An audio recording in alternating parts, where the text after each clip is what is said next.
Hər şahınız uğurlu olsun. Qonaq otağı verilişini izləyirsiniz. Verilişimizin bugünkü ziyalı qonağı gənc yazar, eyni zamanda Xaçmazlı coğrafiya müəllimi və Azərbaycan Jurnalistlər Birliyinin üzvü Gözəl Azayevadır. Xoş gəlmisiniz Gözəl xanım. Verilişimizdə sizi görmək, eyni zamanda yaşam yolu gənclərimizə örnek olacaq bir gənc yazarımızsınız. Sizi verilişimizdə görmək bizi çox sevindirir. Xoş gəlmisiniz bir daha. Xoş gördük. Çox təşəkkür edirəm dəvət elədiyiniz üçün. Minnətdaram. Gözəl Azay imzasını çox görürük. Həm sosial şəbəkələrdə görürük, həm yazılarda görürük, publisistik özəlliklə də yazılar altında sizin imzanızı görürük. Kimdir axı bu Gözəl Azayeva? Mən Xaçmaz rayonunun Çiləgir kəndində doğulmuşam.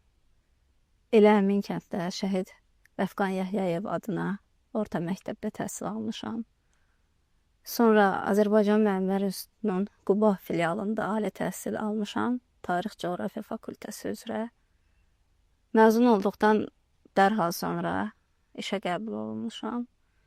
5 il Quba rayonunun Davidoba kəndində coğrafiya müəllimi olaraq fəaliyyət göstərmişəm. Daha sonra Xaçmaz rayonu Qımılqışlaq kənd tam orta məktəbində hal-hazırda da elə orada müəllimlik fəaliyyəti ilə məşğulam. Davam edir pedaqoji fəaliyyətim. Bəs necə bir ocaqda dünyaya gəlmisiniz? Valideynləriniz kim olub? Və coğrafiya sahəsinə necə oldu ki, maraq göstərdiniz? Mürəkkəb ailədə, yəni nənədə varsa, babada varsa mürəkkəb ailədə. Bəlkə də buna görə də milli mənəvi dəyərlər daha dərindir mənim üçün, mənim fikrimə görə.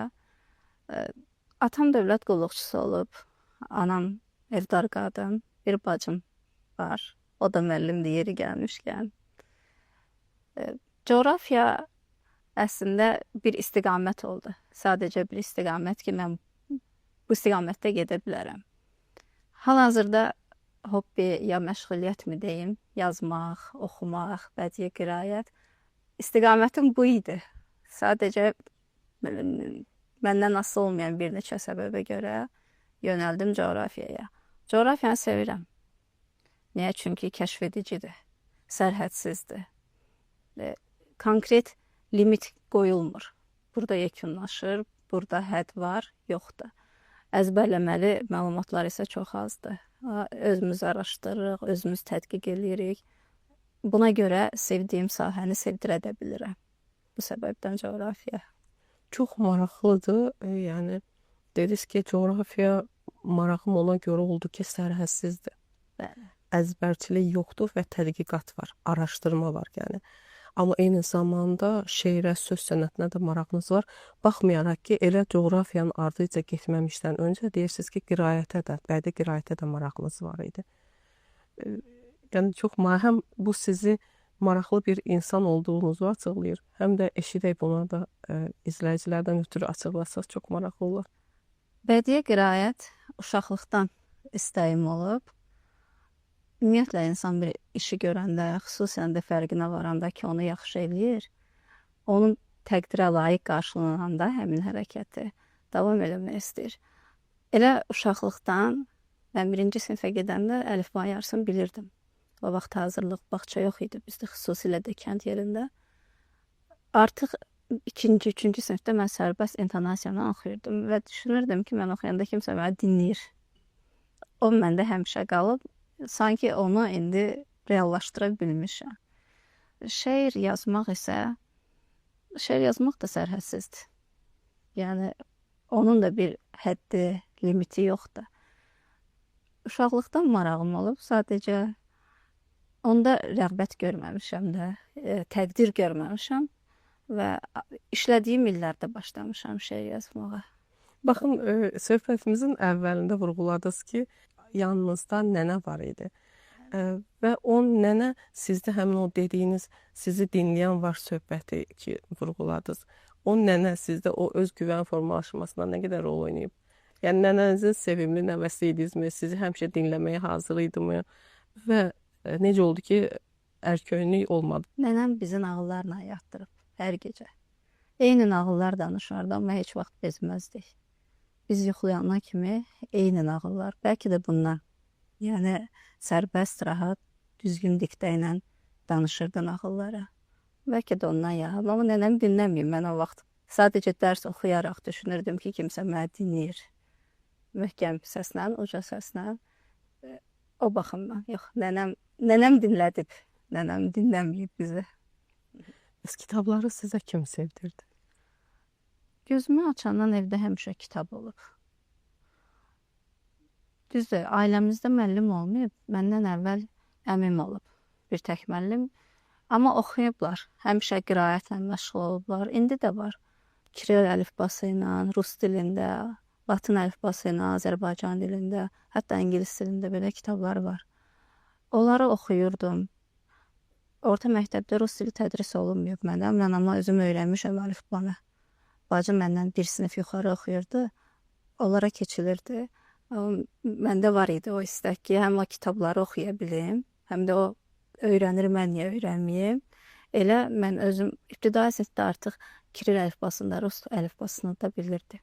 Ona görə elə maraq yarandıqca oxuya-oxuya kitablar həmişə göz önündə mənim üçün ayrılmaz bir vasitəmi, əşyamı deyim. Hətta həmişə üstümdə bir aksesuar kimi də gəzdirirəm kitabı.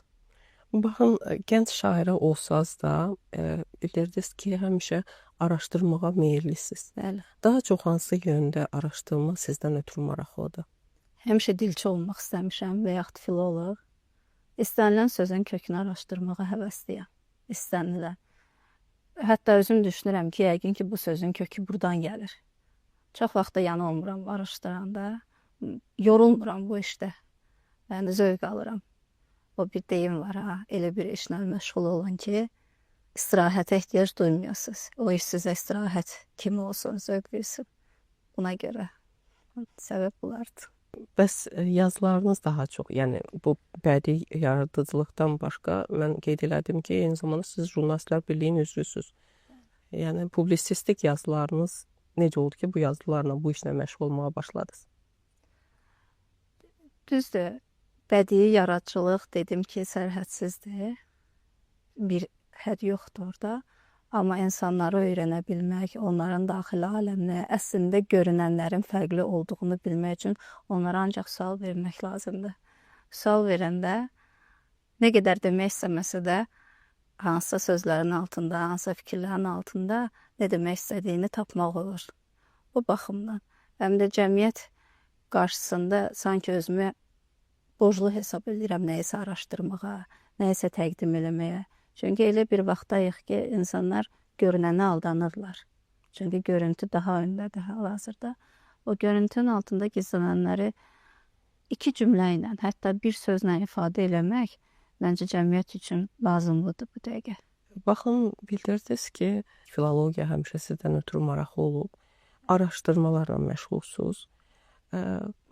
Bu araşdırmalarınızda deyirsiniz, özəlliklə də sözün kökünə gedib çatmağı, bir sözdən hansı sözlərlə əmələ gəlməyi maraqlıdır sizdən ötürü. Bəs bu araşdırmalarınızda heç olubmu nələrsə sizi məyus etsin? Və bu hansı faktlar olub ki, sizi məyus edib? Bəli.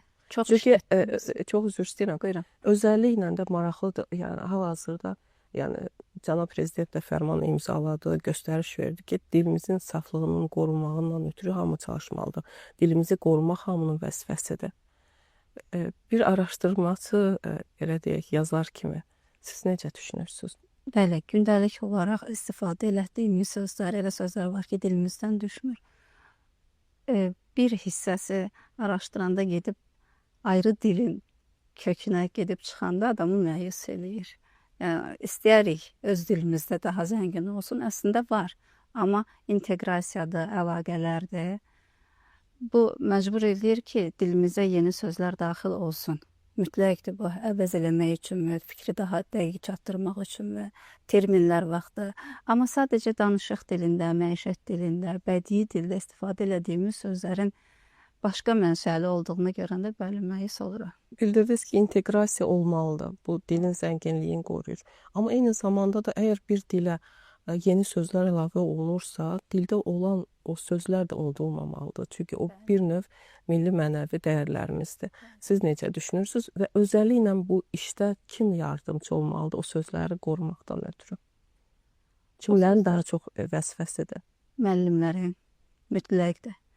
Müəllimlər xüsusilə şagirdlərlə istər dərs zamanı, istər dərsdən sonra, istər tənəffüs, lap müəllimlə belə şagird onu eşidəcək vəziyyətdədirsə danışanda mütləq işlətdiyi sözlərə, hansı dildə işlədirsə ona fikir verməlidir. Sonra yazarlarımız, jurnalistlərimiz xüsusilə də bizim o arxaikləşmiş sözlər deyirik, arxaikləşməməli əslində. Bizimdirsə niyə arxaikləşir ki? Atalar sözü var, ən gözəl yenilik unudulmuş köhnəlikdir. Belə onları indi istifadə eləmək, dilə gətirmək məncə daha gözəl görünür, daha zəngin görünür. Dilimizin zənginliyini üzə çıxarır. Nəinki alınma sözlər. Alınma sözləri yalnız düşünürəm ki, termin kimi istifadə eləsək yaxşı olar. Elm sahəsində. Bəli. Gözəl xanım, daha çox hansı mövzulara üstünlük verirsiniz şeirlərinizdə, yaradıcılığınızda? Hansı mövzular sizə maraqlıdır? Daha çox fəlsəfi istiqamətdə yazıram, sevgi şeirləri yazıram, bəzən vətənpərvər şeirlər də yazıram. Amma yazanda düşünürəm mən hansını səsləndirə bilərəm. Öz səsimə uyğun şeir yazanda vətənpərvərlik şeirlər qalır bir kənarda. Çünki ona sərt səs lazımdır. Möhkəm, ötkəm bir səs lazımdır. Amma onlardan da yazıram, çox olmasa da yazıram. Əsasən sevgi şeirləridir yazdıqları. Düşünürəm ki, şeirlərinizdən birini bizim izləyicilərimizdən ötürü səsləndirsəz, sevinərik. Xoş olar. Buyur.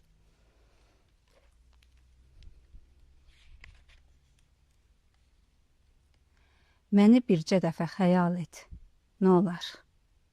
Darıq mənim kimi, küs mənim kimi. Demə, yorulmusan xəyalından da, yorul mənim kimi, sus mənim kimi. Nə olar? Nə olar, mən sənin nəfəsin olum. Köksünə dolaram dağ havası tək, biraz da baharı xatırla məndən. Günəşin üfüqlə yer davası tək. Nə olar? Nə olar, mən sənin baxışın olum, gizlənim gözünün dərinliyində. Ağlasan, ot tutan canımı mən də soyudum gözünün sərinliyində. Nə olar? Gecəki xatirən olun. Yuxunun səhərki solğunluğunda darıq mənim kimi, yorul mənim tək. Öpərəm darıxan yorğunluğundan. Çox gözəl şeirdir. Ürəyinizdə sağlıq, bir şeir düşündürürsə, uzaqlara alıb aparırsa, o alandan mövcud olduğu yerdən deməli ki, orada hansısa bir fəlsəfi yük var. Çox gözəl şeiriniz. İnanıram ki, izləyicilərimizin də çox xoşuna gələcək. Amma siz dediniz ki, səs tonunuz izin vermir ki, sevgi şeirlərindən başqa da belə vətənpərvərlik şeirləri daha çox yazasınız. Üstünlük yazırsınız, amma daha çox yazmağınıza səs tonunuz ona icazə vermir, izin vermir. Amma fikir birləşirəm ki, səs tonunuz elə bir səs tonudur ki, səs tembiriniz elə bir səs tembiridir ki, əslində istədiyiniz mövzuda siz şeir yaza bilərsiniz. Publisistik yazılarınız arasında eyni zamanda şahid olmuşam ki, bölgənin ziyanlılarından da, tanıdığınız insanlardan da gözəl müsahibələr almışsınız. Publisistik yazılarınız var. Necə qərara gəlirsiniz ki, kimin həyatı, yəni o haqqında yazı verəsiniz, işləyəsiniz? Yəni necə təyin edirsiniz ki, bu insan sizin yazılarınızın qəhrəmanı ola bilər? Mən Xaçmaz rayonunda fəaliyyət göstərən Ulduzlar Ədəbi Məclisinin üzvüyəm. Orada tək yəni mənim fikrim deyil. Bizim baş katibimiz Akşin Dadaşoğlu'nun da məsləhəti ilə, səhifə rəhbərinin, sayt rəhbərinin məsləhəti ilə müsahibə ala bilirik. Yəni bu baxımdan həm də görürük də sosial şəbəkədə oxucuların marağına, kimə daha çox diqqət varsa, kim daha çox tanımaq istəyir kimi, bu baxımdan müəyyənləşdirmək asandır, müsahibə götürmək baxımdan. Həm də özümüz də həmin yaradıcılığın içindəyik, biz hər ay toplaşırıq. Artıq fikirlər formalaşır ki, kimə hansı sualı vermək olar. Günlə, vaxtla, tarixlə, zamanla həmin müsahibə ayaqlaşa bilər. Müsahibəni belə götürürük. Bildirdiniz ki, Xaçmaz rayonunda fəaliyyət göstərən Ulduzlar Ədəbi Məclisinin üzvüsüz. Çox maraqlıdır. Yəni olmuşam bir neçə dəfə ədəbi məclislərin toplantısında iştirak eləmişəm. gənc yazarlar, ümumiyyətlə yazarlar yazdıqları yeni şeirləri, yazıları, belə deyək, həm hekayələr olsun, istər şeirlər olsun, yazılarının müzakirəsini aparırlar. Çox maraqlıdır ki, siz həm də dediniz ki, dil qanunları, sözlərin əmələ gəlməsi də maraqlıdır. Bu müzakirələrdə yəqin ki, sizin marağınız varsa dilçilik sahəsinə, şeirlərinizin müzakirəsindən başqa o dinlədiyiniz şeirlərin təhlilini də aparırsınız. Orada işlədilən cümlələrin, ifadələrin daha çox hansı ifadələr bu günə qədər yadınızdadır? Yəni onun müzakirəsini aparmısınız. Daha çox mürəkkəb sözlər olur. Adamın yadında qalan, şeirdə də ilişib qalan insanın. Onları çox düşünürəm. Bəzən yerinə düşür, bəzən yerinə düşmür. Amma mən çox müzakirələrə o qədər qoşulmuram. Müşahidəçi olmağı çox vaxt sevirəm. Müşahidə aparıram, yenə aparıram. Nəticəni özümdə göstərirəm, öz yaradıcılığımda. Çünki orada ədəbi məclisdə digər üzvlərin demək olar ki, əksəriyyəti müəyyən bir həyat yolu keçmiş, böyük olmasa da, böyük də var təbii ki, geniş yaradıcılığa malik olan insanlardır. Mən yeni addımlar atıram, qədəmlərim yenidir. Mənim orada fikir bildirməyim məncə yerinə düşməz. Soruşulsa bəli, deyirəm fikrimi sadəcə. Əsasən yazı qaydalarına, qrammatik qaydalarına, onlara demək lazımdır. Çünki mən həm də müəlliməm. Mənim qarşımdan keçirsə o müddət onu qeyd eləməliyəm. Onların o qrammatik səhvlərimi, nəyinsə unutmaqlarımı qəbahət deyil, amma bir müəllim üçün o qəbahət hesab olunur mənə görə. Biz dönək sizin coğrafiya müəllimi kimi fəaliyyətinizə. Bugün necə düzdür, sevirdiniz o sənəti, sevdiniz, coğrafiyaya yönəldiniz, tarix coğrafiya da eyni zamanda.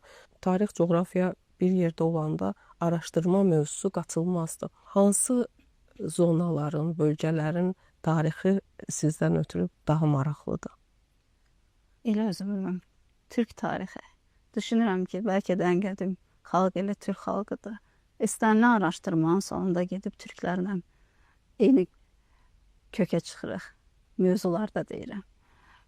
Elə özümüzdən başlayıb araşdıra gedəndə genişlənir imkanlar. Hardansa başlayıb gəlmək yox, başlaya getmək lazımdır. Tarix özü də, yəni nə qədər araşdırsa bitməz. Düzdür, mənbələrə əsaslanırıq, faktlara əsaslanırıq, yazılanlara əsaslanırıq. Amma o da bitməz, tükənməzdir. Xüsusilə də coğrafiya ilə əlaqəli olanda siz demişkən qaçılmazdır bu hal. Siz dediniz ki, həm də milli mənəvi dəyərlər ruhunda, milli mənəvi dəyərlərə çox önəm verən birisiniz və Türk xalqları dediniz. Bütün Türk xalqlarının ortaq milli dəyərləri var.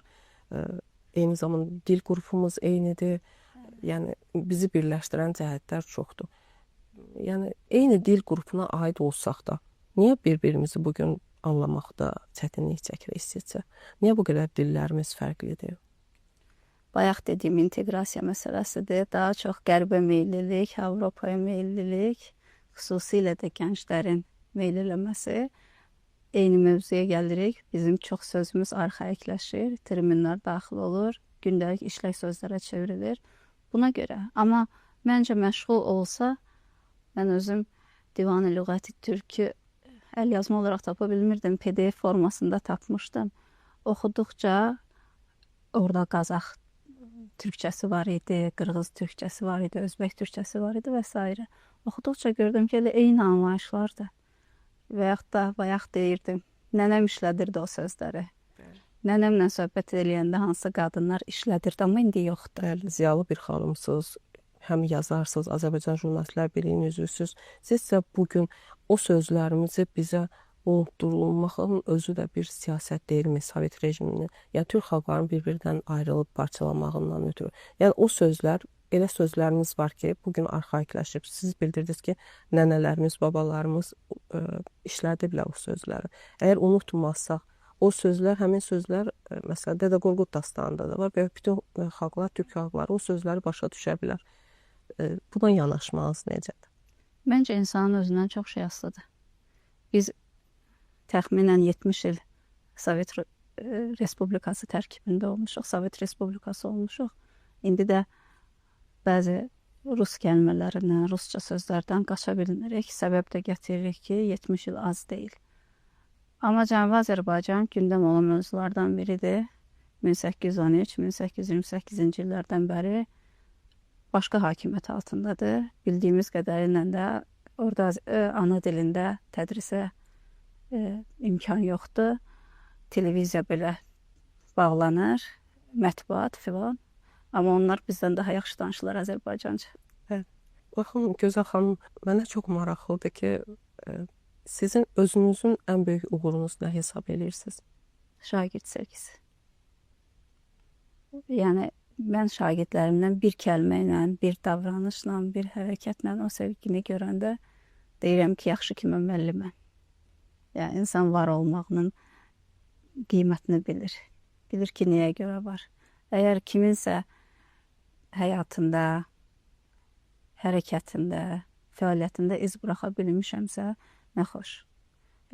Deyir müəllim yeganə sənətkardır ki, əsərinin üzərində imzası yoxdur, amma mən düşünürəm ki, yeganə sənətkardır ki, əsərinin ürəyində imzası var onun. Görünmür, amma əsər özü bilir. Hər iki işlə eyni vaxtda məşğul olmaq çətin deyil ki, məsələn, həm yazarsınız, eyni zamanda müəlliməsiz, dərsləriniz var, şagirdlərinizi çox sevirsiniz. Bu iki işi bir arada tutmaq necə bacarırsınız? Məncə bir-biri ilə əlaqəlidir elə ikisi də. Hər ikisi nəyisə daşımaqdır özü ilə, nəyisə özündən aparmaqdır, nəyisə öyrətməkdir. Mən ikisinə də vaxt ayıra bilirəm. Zövq alıram. Yəni elə bir işdir ki, mən yorulmuram. Mənim istirahətə bir o qədər ehtiyacım olmur. Düzdür, fiziki olaraq ehtiyac duyulsa da mənəvi olaraq mən zövq alıram. Həm şagirdlərlə işləməkdən, həm yazılarla məşğul olmaqdan. Bəs Gözəl müəllimənin şagirdlərinin sevgisini qazanmaqdan ötürü hansı üsulları, metodları var? Onlar kimi olmaq. Dırnaqarası ən çətin şagirdi belə, elə ən çətin yolla başa düşmək. Empatiya hissi. Bugün ən az rast gələn, ən çox unudulan hisslərdən biridir. Şagirdi elə şagird yaşında başa düşmək lazımdır. Biz bəzən ondan çox şey tələb edirik, amma unuduruq ki, o mənim düşüncəm kimi qəbul eləməyib. O mənim düşündüyümü eşidir sadəcə, mən ona məsləhət verirəm. Amma mən ona nümunə olmalıyam, göstərməliyəm ki, mən olsam neyniyərdim. Şagirdlər belə olanda, bəzən şagirdlər olur ki, danışmırlar, demirlər. Sıxıntılarını mı, dərdlərini mi? Amma onların dili ilə, onların davranışı ilə hərəkət eləyəndə özləri də bilmirlər ki, necə deyirlər. Elə şagirdlər var ki, evdə olan sıxıntılarını bölüşürlər. Valideynlə əlaqə saxlayırıq, həll olunur. Yaxşı bir göstəricidir məncə şagird üçün. Bəzən belə hallarda olur ki, sinifdə bir şagirdinizin simasından mı, davranışından mı hiss elədiniz ki, hansısa bir sorunları var, problemləri var. Sinif sizin olmasa da, digər sinif rəhbəri olsa da, siz özünüz maraqlanırsınız o işlə, yoxsa birbaşa sinif rəhbərinə bildirirsiniz? Yanaşmaz necə olur onda? Ümumiyyətlə, mənim dərsimdirsə, bütün problemlər mənimdir. Şagird də mənimdir, onun problemi də mənimdir. Mən əvvəl sinif rəhbəri olmamışam heç. 5 il işlədiyim müddətdə sinif rəhbəri olmamışam. Amma şagirdlərlə məşğul olmuşam, maraqlanmışam. Yenə də öz sinifim, rəhbəri olmadığım sinifin dərsində olsam belə, o şagird mənimdir. Ya dərs zamanı müəyyən baxımdan məşğul olmaq olur, ya da dərsdən sonra mütləq fürsət tapıram. Baxın, şagirdlərinizin sevgisini necə qazanırsınız dedik. Bölüşdünüz bu fikirlərinizi. Bəs fənninizi necə sevdirirsiniz ki, yəni şagirdləriniz coğrafiyanı sevsinlər? Ondan ötürü nə edirsiniz? Hansı bir müəllim metodlarınız, üsullarınız var? Müəllimin biliyi, onun öyrəndiyi deyil, şagirdə çatdırdığıdır. Düşünürəm də ki, şagird müəllimi sevirsə, fənni də sevəcək. Fənni sevərək müəllimi sevmək biraz çətindir. Amma müəllimi sevirsə, fənnə də ən azından müəllimə görə az da olsa öyrənəcək onu. Bu baxımdan çətinlik çəkmirəm. İlk dəfə müəllim kimi sinifə girdiyiniz vaxtı necə xatırlayırsınız? Düzdür, indiki kimi deyildi. Amma bayaq dedim, müşahidə eləməyi sevirəm ən birinci, şagirdləri dinləməyi. Xatırlayıram mən ilk siniflərə girdiyim vaxtlarda, ya hansısa sinifdə ilk dərsə başladığım vaxtda onlardan məlumat toplayıram ki, esse formasında. Onların çətinlikləri nədir dərs oxumaqda? Həm məktəbdə, həm evdə. Sonraki müddətdə, sonraki aylarda mı, tədris illərində mi, o şagirdə fərdi yanaşmağa kömək edir mənə. Bu baxımdan da şagirdlərlə münasibətləri formalaşdırmaq daha uyğun olur mənim üçün. Tez-tez nə məsləhətlər, belə deyib, bir müəllim öydü kimi nə verirsiniz şagirdlərinizə? Həmişə deyirəm ki, hansı istiqamətə gedirsiniz, gedin. İstər sənətkar olun, istər usta olun, istər ali təhsil alın, davam elətdirin. Hansı sahə olur olsun, özünüzü doğrulda biləcəyiniz istiqamətə gedin və dürüst olun. Adi test yazılarında, ev tapşırıqlarında deyirəm, bugün başqasından köçürürsünüzsə, deməli başqasının əməyini özünkiləşdirirsiniz. Hansısa kimdənsə, hansısa hərəkətdən şikayətlənməyə hal-hazırda sizin haqqınız yoxdur. Və cavabsız qalırlar həqiqətən də. Baxın, bugün coğrafiya müəlliməsisiniz, şagirdlərinin sevimlisi coğrafiya müəllimi Gözəl Azayevasınız. Eyni zamanda Azərbaycan Jurnalistlər Birliyinin üzvüsünüz və bölgəmizdə tanınan ədəbi məclisinin üzvüsünüz və gənc yazarsınız. Gələcəkdə özünüzü harda görmək istəyirsiniz? Elə təhsil ocağında. O təhsil ocağından ayrılmaq məncə düzgün bir hərəkət olmaz. Çünki gözümü açandan oxumaq, yazmaq, müəllimlərlə, şagirdlərlə elə həmişə nə qədər Allah ömür verib düşünürəm ki, təhsil ocağında fəaliyyət göstərərəm. Bəs yaradıcılığınızı necə görmək istəyirsiniz? Nə planlarınız var yaradıcılıqla bağlı? Təbii ki, müəllim artıq sevə-sevə bir işlə məşğul olursa, müəllimdirsə, o müəllimlik arzusu, müəllimlik peşəsindən əl çəkmək heç vaxt arzusunda olmur. Elə onu daha da gəlişdirir, şagirdlərin gündən-günə şagird sevgisi çoxalır və daha çox bağlanır müəllimliyə. Amma həm də siz qeyd elədik ki, yazarsınız. Yaradıcılığınızı necə görmək istəyirsiniz? Yaradıcılıq elə bir şeydir ki, o özü gəlir. Yəni, onu saxlamaq olmur. Biz söz adamıyıq, sözlə işləyirik. Söz özü oyundur. Ya deyə bilmədiklərini o oyun vasitəsilə çatdırırsan, ya dediklərinə don geydirirsən. Yəni, yaradıcılıq inanmıram ki, hal-hazırki vəziyyətdə qala. Yəni, davam eləsəm, genişlənəcək. Nə vaxt şeir yazmaq istəyi yaranır sizdə ki, deyirsiniz, yox, mən bütün işlərimi bir yana qoyuram. Hal-hazırda oturmalıyam, bu dəqiqə bu misraları köçürməliyəm. Nə vaxt olur o? Adətən elə hal olunur. Çox vaxt iş yeri fərqli yerdə, fərqli məkanda olduğuna görə yollarda oluruq. Elə yolda da yazırıq. Yolda da yazıram. Hansısa iş müəllimdən qoyub kənara yazmağa qaçmıram. Yəni, sırf vaxtı o formada ayırmıram.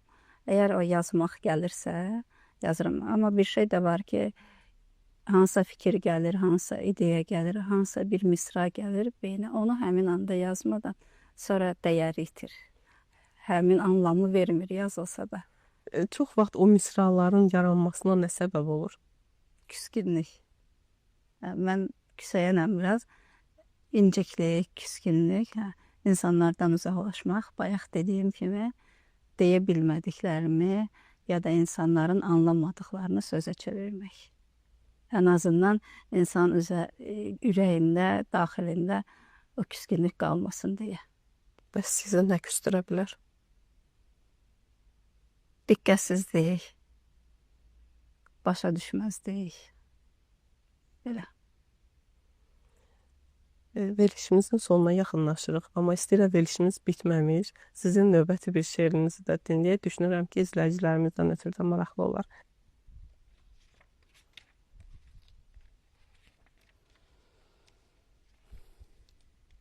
Ayrılıq da bəm imiş. Biraz da həzin olur. Birazca ağı deyir. Biraz da hüzün olur. Sən demə gözlərimin kökü çoxdan quruyub, kirpiklərim nəm imiş. Bütün sevgilər kimi bu sevginin sonu da sevgimizdən kəm imiş. Sən ayrılıb gedirsən. Sən ayrılıb gedirsən, məndən sənə xatirə ayrılığa yollayan bir kəlmə izin olur. Yaşanan xoş görüşlər, tutulmayan vədlərin, edilməyən əhdlərin, ayrılanda əllərim, dodağımdan qopmayan ehtiraslı öpüşlər, deyirsən bizim olur. Nə sən mənim olursan, nə mən sənin xatirən. Çox ədalətsiz dünyada. Sən ayrılıb gedirsən, sənsizliyə yazılan şeirsə bizim olur. Çox gözəl, ürəyinizə sağlıq. Gözəl qiraətiniz var, gözəl, yəni bədii qiraətlə də məşğul ola bilərsiniz və sizi gələcəkdə bədii qiraətçi kimi də görmək istəyirik. Heç olurmu sosial şəbəkələrdə şeirləriniz, öz şeirləriniz olsun və yaxud da sevdiyiniz şairlərdən kiminsə şeirini səsləndirəsiniz? Əlbəttə, səsləndirirəm, çox olur. Xüsusilə də özüm bəyənim, ürəyimə yatsın, şeir onsuz da bir bəndindən, bir misrasından bilinir ki, mənə aiddir, mənim ürəyimə yatır, yoxsa yox. Gözləmirəm ki, mənə desinlər bu şeiri səsləndir. Ən zəif səsləndirilən şeir isə göndərilir ki, bunu səsləndirin. O ən zəif səsləndirilən şeirdir məncə. Bəs daha çox hansı şairlərimizin əsərlərini oxumağı, səsləndirməyi sevirsiniz? Əslində tək nəzm deyil, nəsri də səsləndirməyi sevirəm, amma hazırda əsasən şeirin, nəzmin səsləndirilməsi daha çox maraq dairəsindədir. Dediyim kimi elə orta məktəb illərindən mən 6-cı sinifdə oxuyanda kitab Dədə Qorqudu oxuyub bitirmişdim. Özdə köhnə əl yazma ilə, kirə əlifbası ilə oxuyub bitirmişdim. O da səsli oxuyurdu. Heç kim eşitmirdi, amma mən yenə düşünürdüm ki, bir nəfər də olsa kimsə məni dinləyir. Oxumuşam, Molla Pənah Vaqifi oxumuşam, Qasım bəy Zakir oxumuşam, Nizami Gəncəvini elə məktəb illərində müəllimlərimiz mütləq oxutdururdular. Biz də tam başa düşmürdük, anlamırdıq, amma oxumuşuq. Müasir dövrdə də Ramiz Qusarçadı, Akşin Dadaşoğlu, Məmməd Qədir, Ramiz Rövşən, Nərman Həsənzadə. Çoxdur, yəni birini deyib, birini saxlamaq istəmirəm və oxuyuram şeirləri. Bəs şeirlərinizi yazanda daha çox örnək olacaq şair kimi seçirsiniz? Necə bax? Yəni bədii yaradıcılığınızı kimi bədii yaradıcılığı ilə belə deyək də örnək alırsınız ki, yəni şeirləriniz o şeirlərə daha çox oxşasın, üslub baxımından. Oxşatmamağa çalışıram. Adətən oxşatmamağa çalışıram. Çünki özüm də bayaq dedim sözlərin kökünə getməyi xoşlayıram. Eyni ifadələr, eyni tərz, eyni texnika görəndə istər-istəməz oxuduğun şeirin müəllifini deyil, oxşayanı düşünürsən. Hansı şeir oxşuyursa, hansı şairin yaradıcılığına oxşuyursa, o gəlir ağla. Ona görə də oxşatmamağa çalışıram. Daha bilmirəm nə qədər alınırsa. Çox sağ olun, təşəkkür edirik ki, dəvətimizi qəbul elədiniz, verilişimizə qonaq oldunuz.